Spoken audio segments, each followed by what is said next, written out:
Bonjour à tous, bonjour à toutes et tous. Je vais me mettre en mode partage.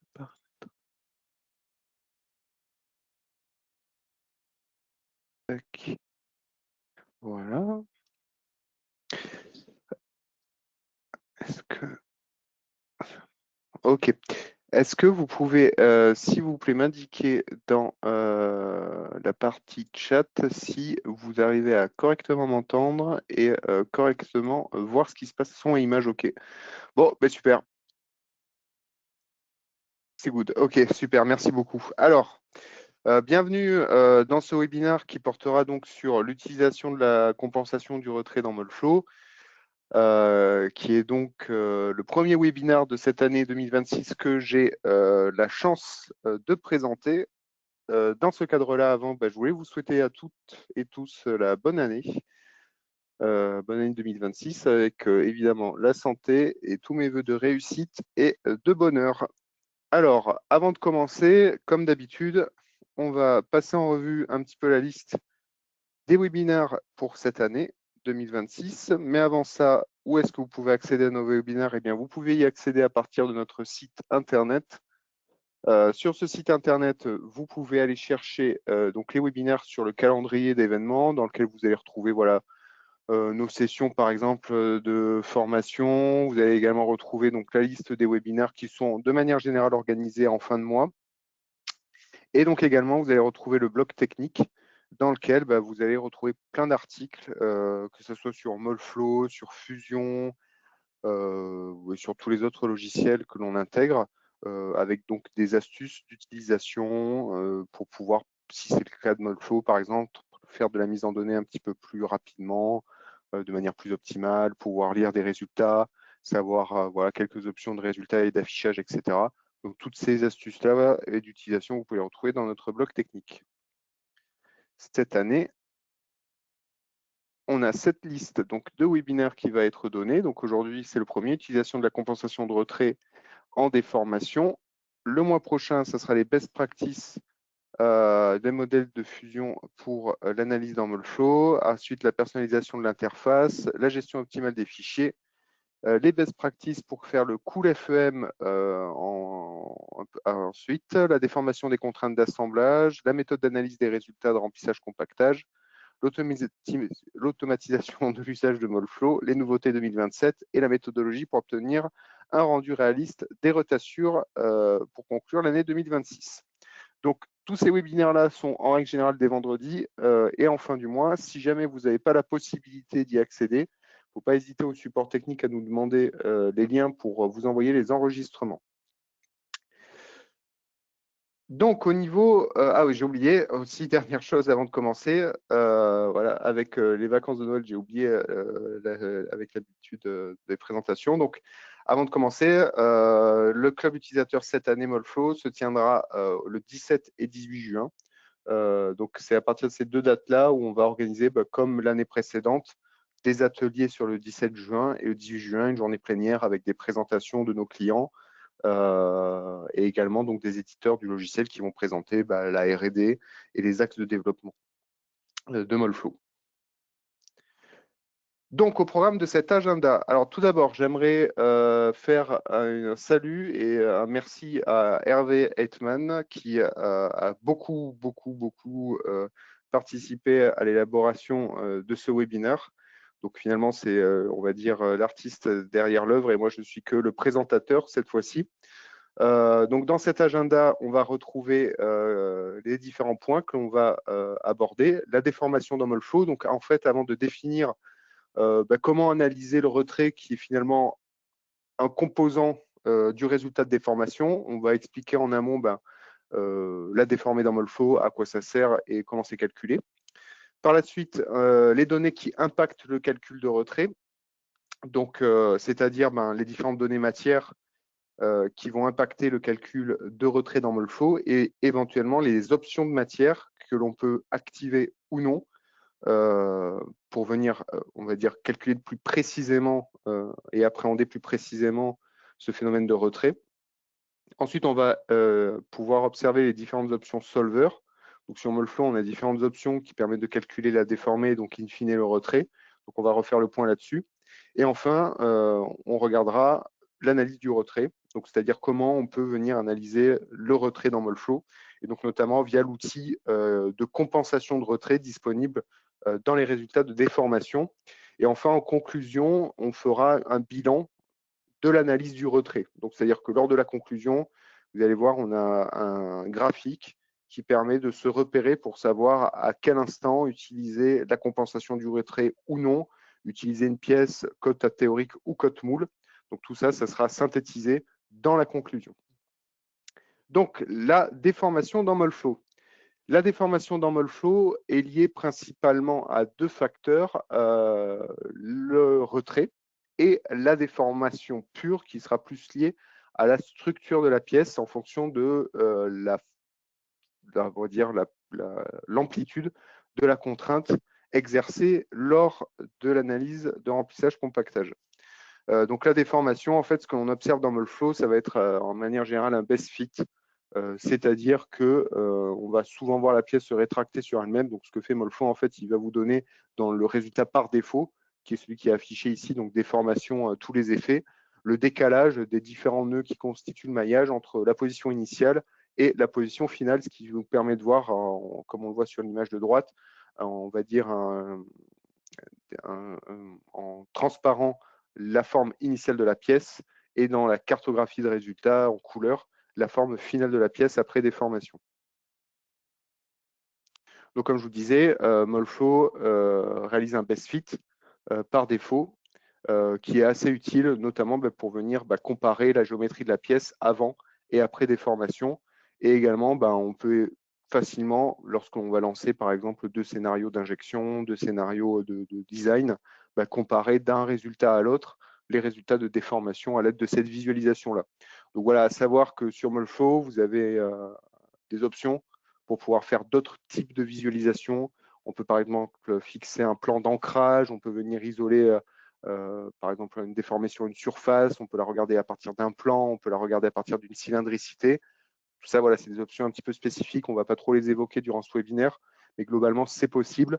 Mais celui par défaut, et donc celui qu'on va regarder ici, ce sera le best fit, qui globalement est le plus utilisé parce que c'est le plus parlant, quoi. Pour obtenir ce résultat de déformation, évidemment, il faut avoir la séquence de déformation cochée dans notre analyse.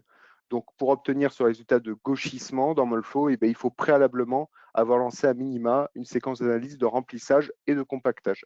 Donc, pourquoi il s'établit en dernier? Tout simplement parce que lors du remplissage et du compactage, on va venir calculer le retrait sur la pièce, on va venir calculer les contraintes exercées sur la pièce. Et de par ces informations-là, on va obtenir à la fin le résultat de gauchissement. Alors aussi, on regarde que le gauchissement, il peut s'obtenir préalablement aussi avec une thermique du moule. Donc, c'est-à-dire que là, en fait, on va ajouter en plus le facteur de la thermique de l'outillage via la régulation pour obtenir éventuellement, forcément, un gauchissement même plus précis. Donc, à savoir que cette séquence de gauchissement, vous pouvez l'activer par défaut. Si vous avez dans votre séquence d'analyse, dans la fenêtre, vous avez la possibilité de planifier par défaut, par exemple, la séquence remplissage, compactage, gauchissement. Sachant que automatiquement, lorsque vous installez Molflow, la séquence par défaut sera celle du remplissage. Donc, les données qui vont impacter maintenant le calcul de déformation, on va retrouver en premier lieu la caractérisation de la matière. Donc, il y a deux volets qui vont surtout nous intéresser pour le calcul de déformation et de retrait, qui seront les propriétés mécaniques caractérisées et les propriétés de retrait. Donc ça va se retrouver dans la fiche matière. Après, évidemment, ce qui va venir impacter la déformation, ça peut être le maillage et le paramétrage process et la modélisation. Donc, c'est-à-dire qu'en fonction de la densité de maillage, en fonction du niveau de modélisation que vous ayez mis, par exemple, seulement un point, un cône d'injection, comme c'est le cas sur l'image ici, ou alors toute la structure de l'alimentation, ou alors la structure de l'alimentation plus la thermique, forcément, vous aurez des résultats de déformation qui seront différentes. Et évidemment, la tendance est la suivante, c'est plus vous allez ajouter d'éléments de votre moule dans votre modélisation, et bien plus votre résultat de gauchissement sera précis. Et enfin aussi, ça va évoluer en fonction des paramétrages process. Alors là, de la même manière, plus vous aurez un paramétrage process qui sera proche, voire identique à un paramétrage que vous utiliserez dans la presse à injecter, sur la presse, et bien forcément, plus la déformée sera fidèle à celle que vous retrouverez sortie presse. Et enfin, ils vont évoluer en fonction du solver de déformation sur lequel on reprendra un petit peu plus tard. Donc notamment, voilà, on va avoir deux grands solvers pour venir calculer cette déformée, soit petit déplacement, soit grand déplacement. Avec le maillage 3D, on a également flambage qui est accessible. Mais bon, voilà, c'est des options sur lesquelles je reviendrai un petit peu plus tard. Donc, au niveau de ces données impactantes, on va retrouver, comme je disais en premier lieu, les propriétés mécaniques. Les propriétés mécaniques, elles peuvent être soit mesurées. Donc à ce moment-là, dans l'onglet propriétés mécaniques de votre fiche matière, vous allez retrouver les coefficients, les coefficients de Poisson, les modules de Young, le module de cisaillement, etc., qui seront inscrits sur la fiche matière avec évidemment, si vous allez dans le détail des informations, une date de prise de données et la méthode qui a été utilisée pour mesurer ces données-là sur la fiche matière. Sauf que voilà, il y a certaines fiches matières qui ne seront pas caractérisées. Et donc, dans ce cas-là, les informations de propriété mécanique seront inscrites en rouge, signifiant ainsi que ces données sont issues de la famille du polymère. Donc, c'est-à-dire que, par exemple, si vous voulez lancer une simulation sur du polypropylène et que ce n'est pas caractérisé, ben, au lieu d'utiliser les données propres à votre grade spécifique que vous avez sélectionné de polypropylène, il viendra piocher dans la fiche générique du polypropylène les informations manquantes. Donc déjà, ça signifie, est-ce que oui ou non, en fonction de ce niveau de caractérisation-là, vous allez prendre du recul ou pas par rapport à la restitution de votre résultat de déformé et de retrait. Donc évidemment, si vous avez des matériaux génériques, eh bien, on pourra se lancer à venir calculer la déformation pour voilà, nous indiquer les tendances, pour pouvoir optimiser notre position de point d'injection, notre structure d'alimentation, même notre thermique, car évidemment, à titre comparatif d'une simulation à l'autre, ce sera toujours pertinent. Et le moins pire des scénarios en simulation sera de toute façon le moins pire des scénarios dans la réalité. Par contre, au niveau des valeurs exactes, avec des données génériques, forcément, on ne pourra pas se retrouver avec une déformation calculée au centième près, quoi. Donc, à partir de là, il faut prendre, voilà, comme je disais tout à l'heure, un petit peu plus de recul. Ensuite, en données impactantes, on a les propriétés la propriété de retrait, je vais en parler un petit peu après. On va avoir le modèle de retrait qui permet de calculer la déformation. Donc, à ce titre-là, on va retrouver trois modèles de retrait. On va retrouver le premier qui est Generic Shrinkage Model. Ensuite, on va retrouver Uncorrected Residual Stress. Et après, Shrinkage Test Adjust Mechanical Properties, STAMP, pour le maillage 3D. Et pour le maillage dual domaine, ça sera à la place du STAMP, le CRIMS. Donc la différence entre ces trois modèles, c'est la suivante. Pour le Generic Shrinkage Model, Molflow va se baser essentiellement sur les courbes PVT pour venir calculer le retrait qu'il implémentera dans le calcul de déformation. Donc on va dire que c'est la méthode la moins précise, parce que par conséquent, on va se baser uniquement sur les valeurs du PVT, du graphique pression, volume, température, et donc on va s'affranchir notamment des contraintes résiduelles dans la pièce. Le modèle Uncorrected Residual Stress est, on va dire, le niveau 2 en termes de calcul de retrait, car il va se baser évidemment toujours sur le PVT, mais en même temps, il va venir calculer des contraintes pour les traduire en charge pour la calcul de déformation. Donc, il va venir calculer les contraintes résiduelles dans la pièce, en se basant notamment sur les pressions à l'instant où votre matière va geler dans la cavité. Et ensuite, il y a le dernier, Shrinkage Test Adjusted Mechanical Properties, ou STAMP, qui permet de prendre en compte l'anisotropie du retrait lors de l'injection. Donc, je vais revenir dans le détail un petit peu plus précisément sur le STAMP, qui est, on va dire, le plus avancé. Donc, le STAMP est le modèle de calcul de retrait établi par défaut sur Molflow 2026 lorsque le retrait est caractérisé. Donc, il faut savoir que le STAMP, souvenir, il a été incorporé dans la version 2024. mais à partir de ce moment-là, il n'était pas activé par défaut lorsque votre matière était caractérisée au retrait. Donc maintenant, à partir de la version 2026, lorsque votre matière est caractérisée au retrait, eh bien, vous allez avoir le stamp qui sera automatiquement activé. Donc ça va apporter évidemment beaucoup plus de précision dans vos calculs de retrait. Vis-à-vis de ce stamp, en fait, pour vulgariser, on va dire que c'est le CRIMS, la méthode CRIMS, donc Corrected Residual in Mold Stress, qui a été utilisée dans le maillage dual domaine, qui a été, on va dire, adapté au mailleur 3D.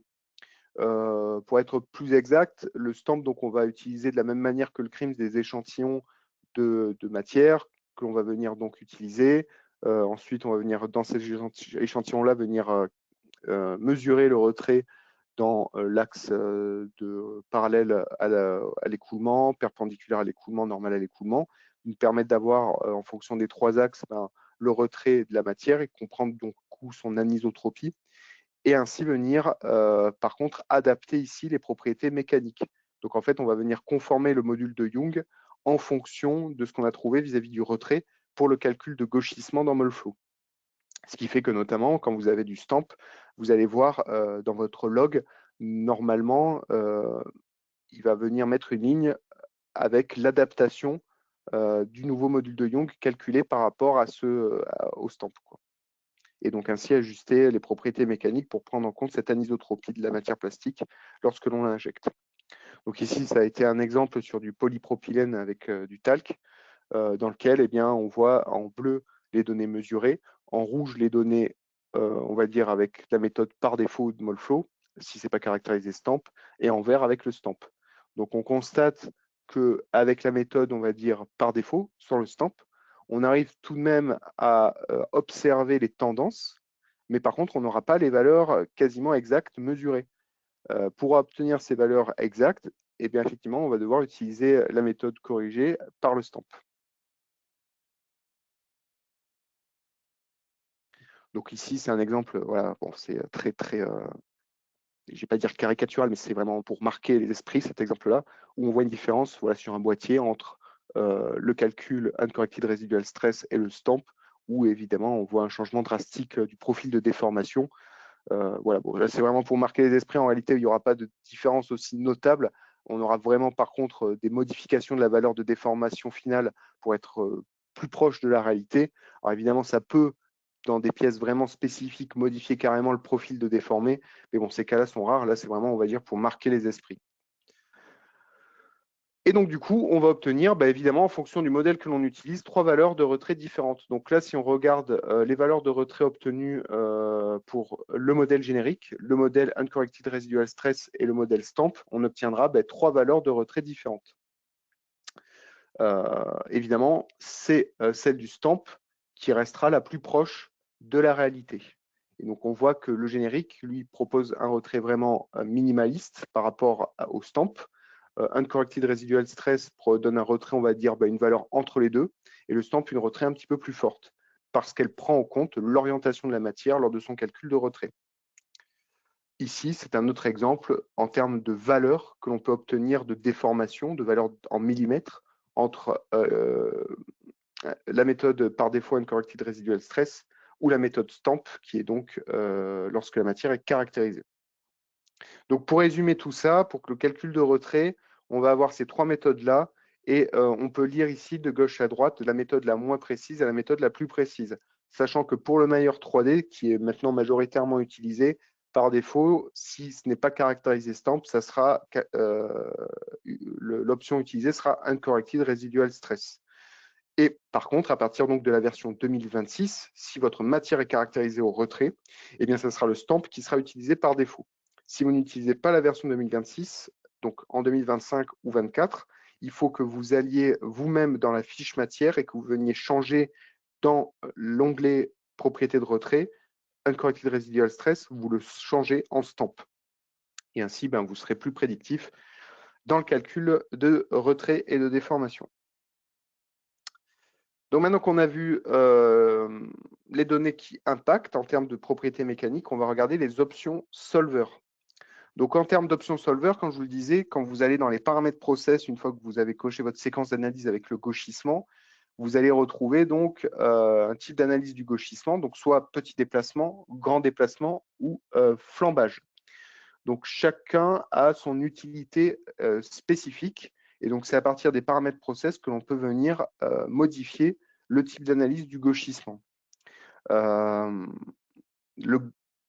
On va dire les grandes différences, enfin, les deux que l'on va utiliser le plus couramment sera soit petit déplacement, soit grand déplacement. La différence entre les deux, c'est que le grand déplacement, lui, sera utilisé lorsque vous aurez une charge très élevée sur votre structure et que donc la pièce plastique, la rigidité de la pièce plastique ne pourra pas supporter cette charge-là et donc va se déformer énormément, d'où le nom donc grand déplacement. Maintenant, dans la façon dont on va identifier le grand déplacement ou pas, en fait, c'est tout simplement de savoir si votre pièce elle flambe ou non. Donc, une pièce avec une forte rigidité, vous allez appliquer une charge sur ce modèle-là. C'est la petite image en bas du slide, l'image A. Vous allez appliquer une charge et cette charge va faire déplacer votre pièce de manière linéaire. Donc, dans ce cadre-là, on n'a pas de flambement, on a juste un déplacement, un petit déplacement. Et par conséquent, le modèle adapté pour calculer le gauchissement dans ce cas-là sera petit déplacement. À l'inverse, lorsque vous allez avoir une charge imposée et que vous allez créer donc un flambement, c'est-à-dire vraiment une modification de la géométrie de la pièce de par la charge imposée, et eh bien là, vous allez créer donc un flambage et donc un grand déplacement de votre structure. Et par conséquent, le paramètre process à utiliser pour le calcul de déformé sera grand déplacement. Maintenant, dans les faits, pour distinguer l'un ou l'autre, lorsque vous êtes dans un cas concret d'utilisation, on va dire dans les règles de l'art, il faudrait utiliser l'analyse de flambage. Donc l'analyse de flambage, elle va à la fin vous rapporter une valeur qui est la valeur lambda, ou la valeur que l'on appelle eigenvalue, qui est en fait la valeur de charge critique. Et si cette valeur lambda que vous obtenez est inférieure à 1,5, eh bien ça signifie que vous êtes dans un cadre où il faut utiliser le grand déplacement. Si cette valeur lambda est supérieure à 1,5, eh bien vous pouvez être sûr que votre pièce est suffisamment rigide et que par conséquent, pour votre calcul de gauchissement, il faut que vous utilisiez petit déplacement. Cette valeur lambda, en fait, c'est la valeur, on va dire, de charge maximale, en gros, par rapport à votre structure. Donc, c'est-à-dire que dans les faits, si vous dépassez, si vous êtes en dessous de 1, ben, votre structure n'est pas suffisamment rigide et donc vous allez utiliser grand déplacement. Mais pour se fixer une sécurité, on va dire qu'il ne faut pas être inférieur à 1,5. Donc voilà. Après, ça, c'est, on va dire, comme je vous disais, la solution dans les règles de l'art. Vous utilisez le flambage, il vous donne une valeur lambda. Elle est supérieure à 1,5, vous utilisez petit déplacement. Elle est inférieure à 1,5, vous utilisez grand déplacement.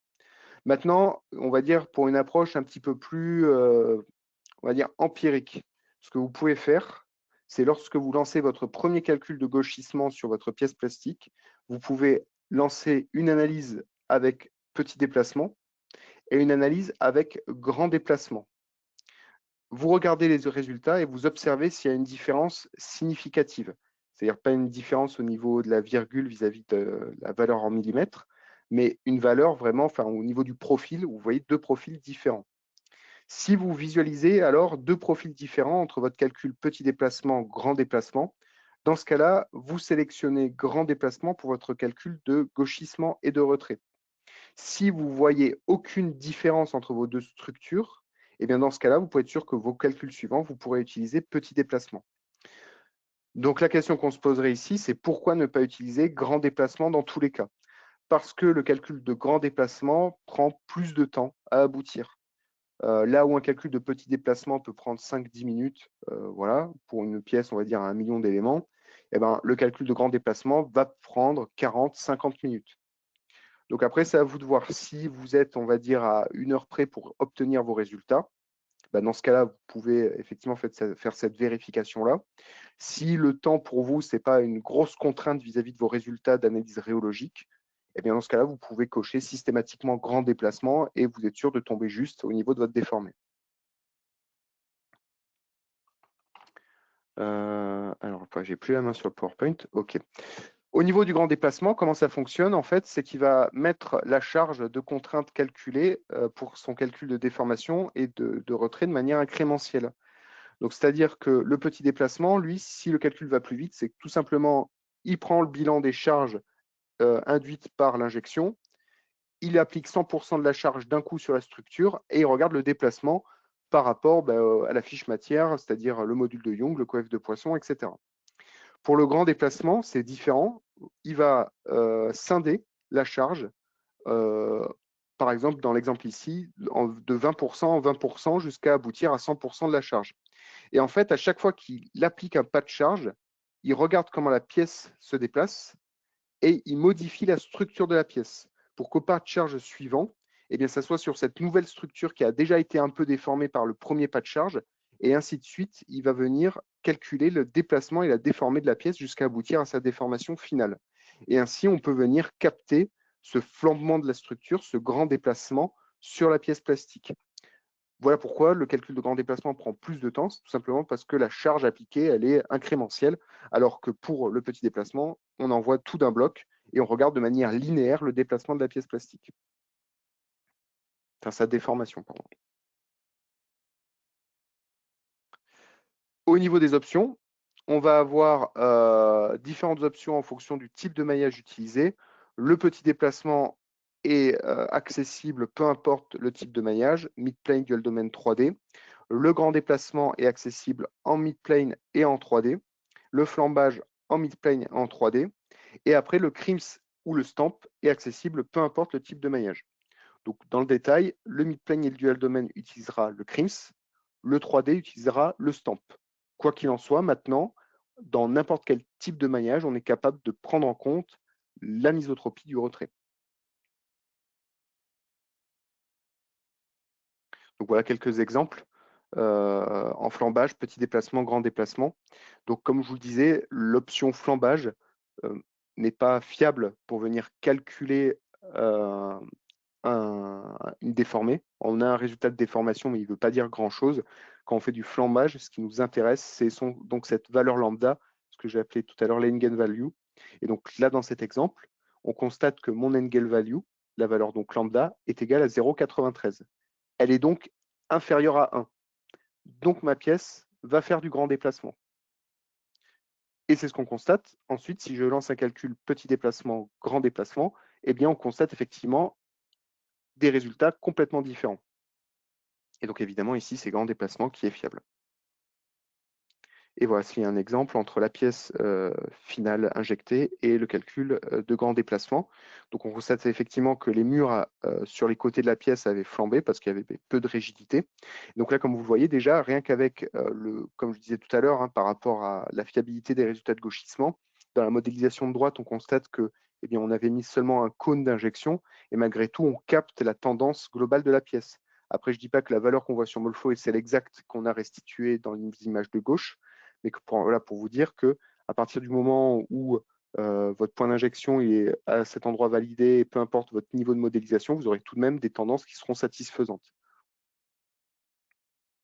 Maintenant, les options solver vis-à-vis de ce grand déplacement, eh bien, vous avez la possibilité d'utiliser l'agrégation du maillage.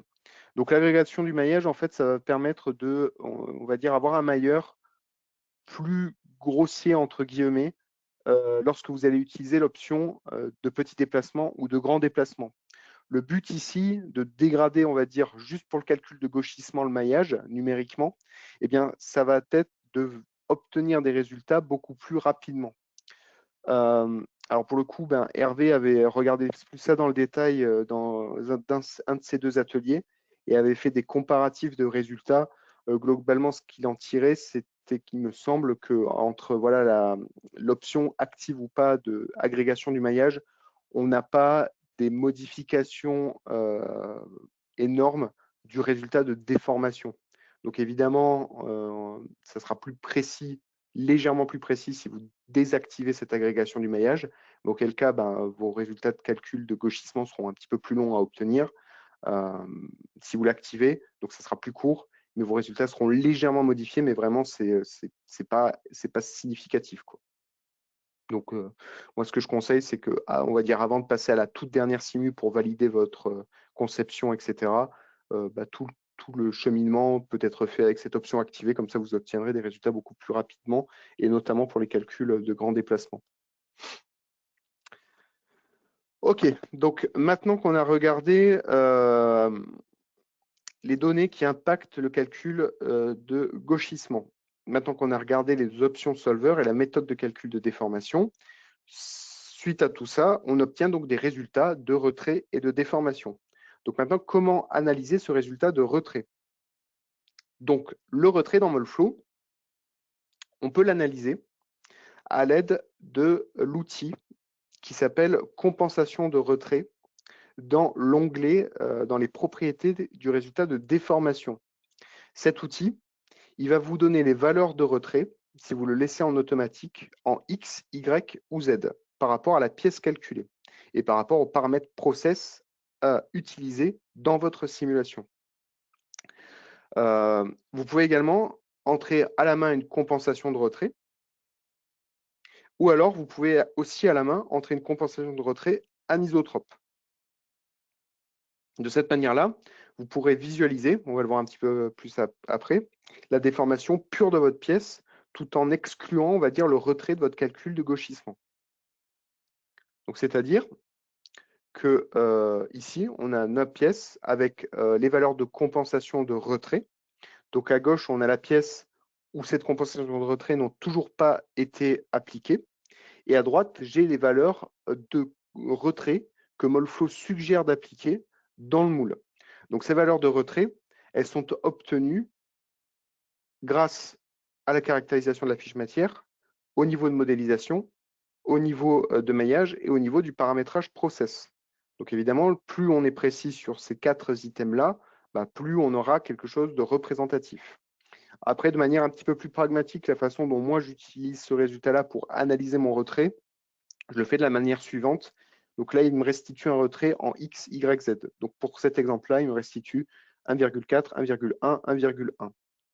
Je regarde ces 3 valeurs-là et je fais la moyenne dans ma tête. Donc là, je me dis, bon, très bien, la moyenne, on va dire, de retrait est à peu près à 1,3, 1,2%. Ce que je fais par la suite, c'est que je vais sur ma fiche matière et je regarde dans ma fiche matière sur l'onglet propriétés de retrait, quelle est la valeur de retrait suggérée dans la fiche matière. Si ça correspond, je me dis très bien, mon compactage a priori est correct et mes résultats sont cohérents avec ce que me propose le fournisseur matière. Donc à partir de là, je peux me fixer là-dessus, je sais que ça sera fiable. Maintenant, si vous avez des résultats plus élevés ou moins élevés, ça signifie probablement qu'au niveau du compactage, soit il n'est pas optimal, donc c'est-à-dire soit vous sous-compactez, soit vous surcompactez. Et à partir de là, il faut regarder un petit peu les mesures, les valeurs de paramètres process mises pour le compactage et essayer de les ajuster pour, d'une part, être plus représentatif de ce que vous aurez sur votre presse à injecter, d'autre part, essayer de viser ces valeurs suggérées dans la fiche matière. En fait, ça permet de savoir si c'est cohérent ou pas, votre calcul de retrait. Dans cet exemple-là, par contre, j'ai coché isotrope et j'ai rentré à la main une valeur 1,1. Donc là, c'est la valeur de retrait que je pense être pour ma pièce plastique, en fonction de mon résultat que j'ai eu en automatique. Et donc ici, ce que je vois maintenant, contrairement à l'image suivante, c'est ce qu'on va appeler la déformation pure. C'est-à-dire, étant donné que j'ai compensé mon retrait dans ma pièce, donc là, j'ai annulé les effets du retrait, ici, je ne vois que la déformation de la structure pure. Donc, entre guillemets, c'est-à-dire les déformations qui est vraiment due au design de ma pièce. Ainsi, ici, je sais que pour venir contrer cette déformée, donc là, le déplacement vers l'intérieur de mes deux murs, j'ai 2 options. Première option, c'est venir modifier le design pièce pour rigidifier la structure. Deuxième option, c'est faire une contreforme dans mon outillage.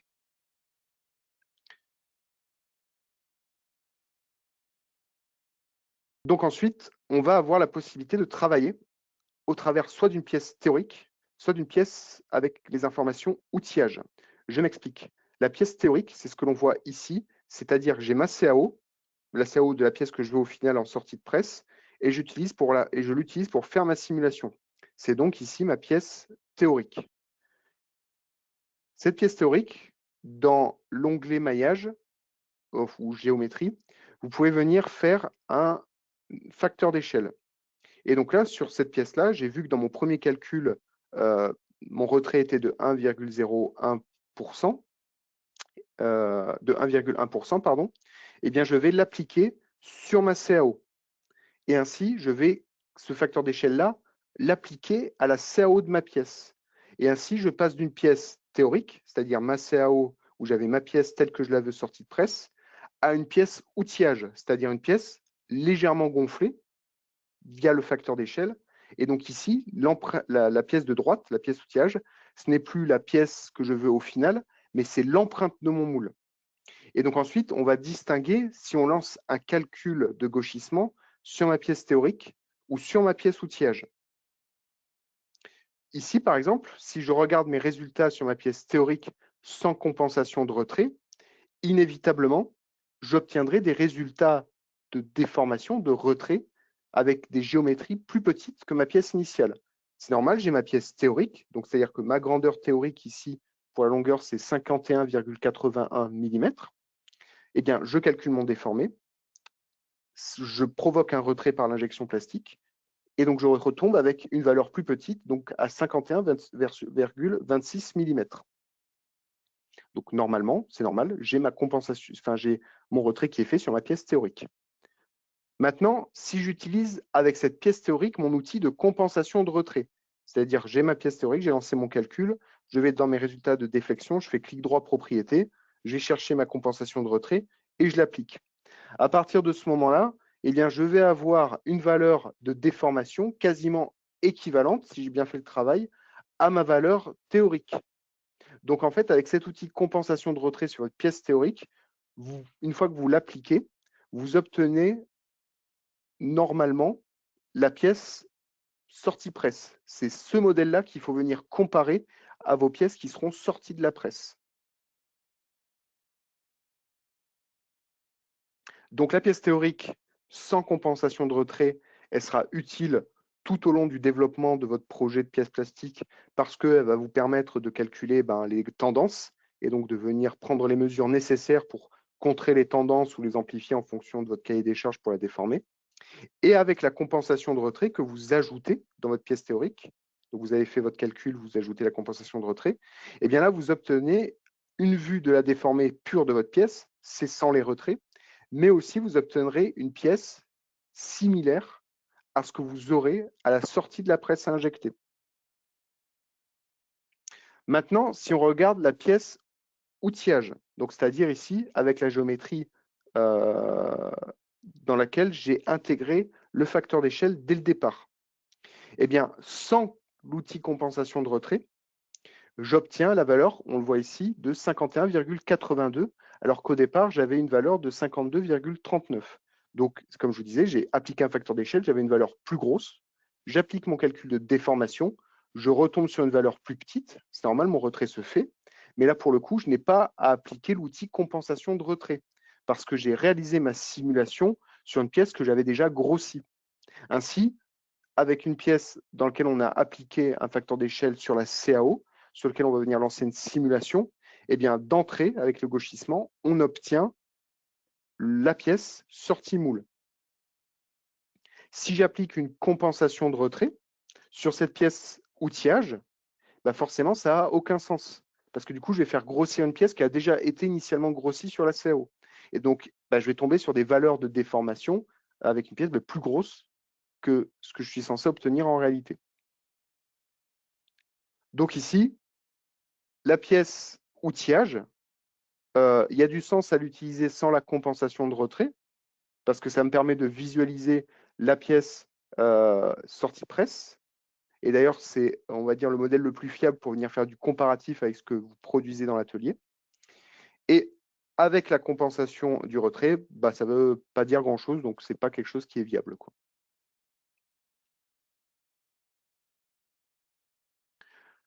Pour conclure cette analyse sur le gauchissement, de manière à schématiser tout ce qu'on s'est dit, donc je vous ai vous avez donc dans la présentation ici un graphique qui va vous résumer l'analyse en fonction de quel cas de scénario vous êtes. Donc, vous êtes en départ de votre Molflow. Vous avez donc un fichier pièce.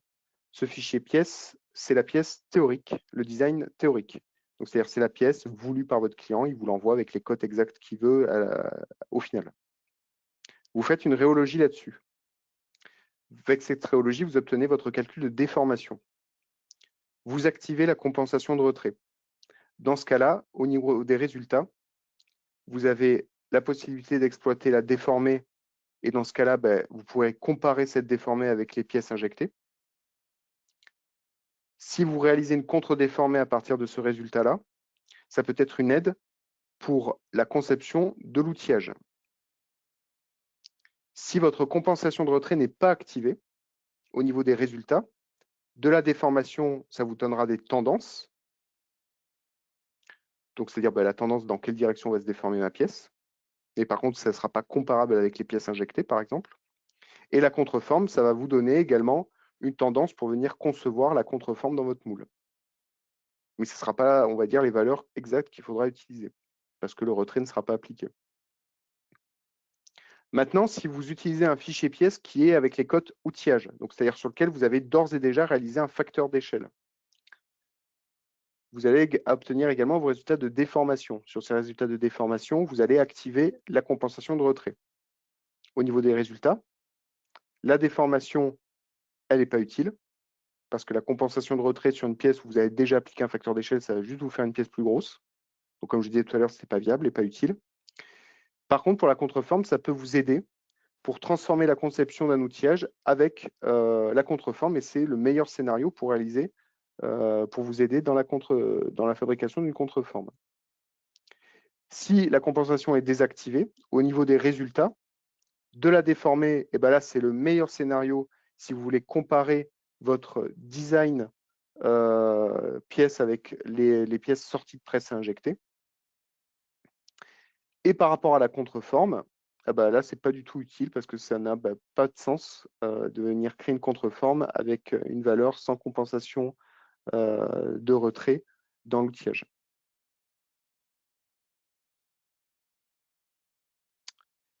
Alors, au niveau de la conclusion, ce qu'il faut retenir, en gros, c'est qu'en fonction de si vous utilisez la pièce théorique ou la pièce outillage, vous avez différentes utilisations possibles des résultats de déformés en fonction de si vous activez ou pas cette compensation du retrait.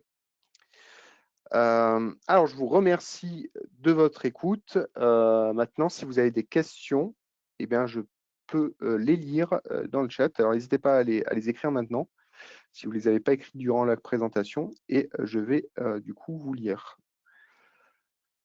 Alors, je vais essayer. Ah, voilà. Alors, s'il y a plusieurs eigenvalues, faut-il bien prendre la plus petite? Alors, au niveau de l'eigenvalue, ouais, il y a un bilan, mais normalement, il y a une valeur qui s'appelle eigenvalue lambda, et c'est celle-ci qu'il faut utiliser pour définir la rigidité de la structure.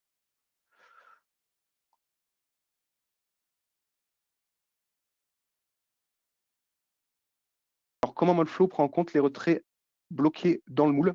Donc là, il y a deux possibilités. Alors, je ne vois pas trop par rapport aux retraits bloqués dans le moule. Si c'est par rapport, par exemple, à des inserts, dans ce cas-là, les inserts, il faut venir les ajouter dans la modélisation. Et d'autant plus que depuis la version 2025, il y a une mise à jour du solveur de calcul de gauchissement qui permet de créer justement des points de blocage sur les nœuds lors du calcul de déformation. Donc, c'est-à-dire qu'on va pouvoir bloquer des déformés sur certains nœuds que l'on considère comme étant bloqués dans le moule, par exemple, et ainsi prendre en compte ce retrait bloqué dans la déformation et lire ainsi le résultat de déformation avec ces contraintes bloquées.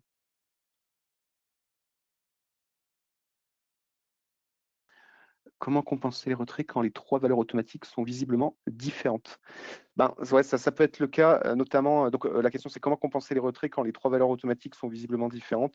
Voilà, ça va dépendre des cas, mais ouais, ça peut être le cas notamment quand on va avoir des pièces avec des charges de fibre de verre, hein, notamment parce que forcément la valeur de retrait dans l'axe d'orientation de la fibre va être très très différente de l'axe normal, par exemple. Donc là, il faut voir. Donc, dans ce cas-là, il faut essayer de déterminer une tendance au niveau de l'axe de déformation et éventuellement commencer à tester des retraits anisotropes. Mais là, franchement, c'est plutôt à déterminer au cas par cas. Là, comme ça, c'est assez flou. Il faudrait plutôt un cas spécifique pour pouvoir répondre à cette question, pour que je vois un petit peu de quoi il en retourne. Donc, si vous avez un cas à nous fournir, il ne faut pas hésiter à me contacter directement ou contacter le support technique, voilà, pour qu'on puisse regarder par rapport à un cas d'illustration et répondre à cette problématique.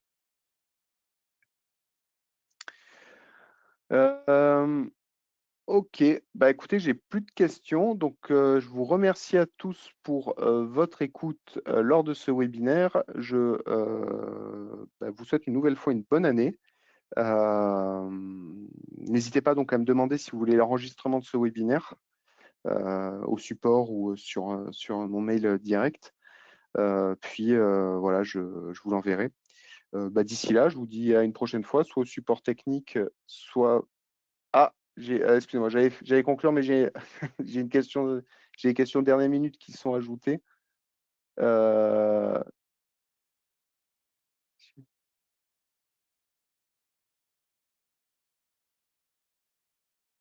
alors, quelle solution avec retrait, compensation sans doit-on utiliser si on veut exporter la déformation? Alors, je relis, quelle solution avec retrait compensatoire ou sans doit-on utiliser si on veut exporter la déformée de la pièce pour comparaison avec pièce théorique? Donc, du coup, celle que l'on veut utiliser dans ce cas-là, si on regarde le graphe, c'est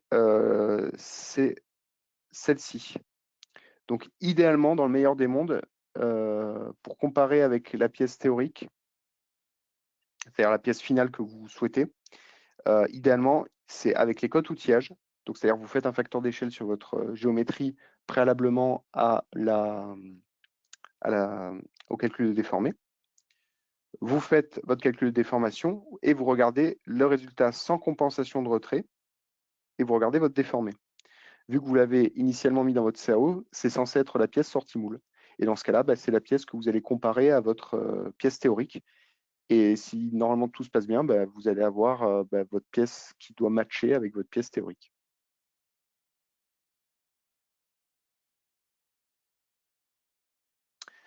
Est-ce que le support sera partagé? Alors le support, on peut vous le partager, mais via voilà, la vidéo, en fait. Je peux vous envoyer le lien de la vidéo de ce support-là. Après, cela dit, il me semble que si vous étiez au club utilisateur 2025 et 2024, vous pourrez retrouver peu ou prou l'ossature principale de cette présentation, car c'est plus ou moins une reprise de, comme je disais au début, ce qu'avait fait Hervé à ce moment-là, mon collègue Hervé Hetman. Ok, bon, j'ai plus de questions. Donc, dans ce cas, cette fois-ci, c'est pour de bon. Je vous dis merci à tous. Je vous souhaite une bonne année et je vous dis à une prochaine fois, soit via le support technique, soit via d'autres présentations, d'autres webinaires, etc. Au revoir à tous.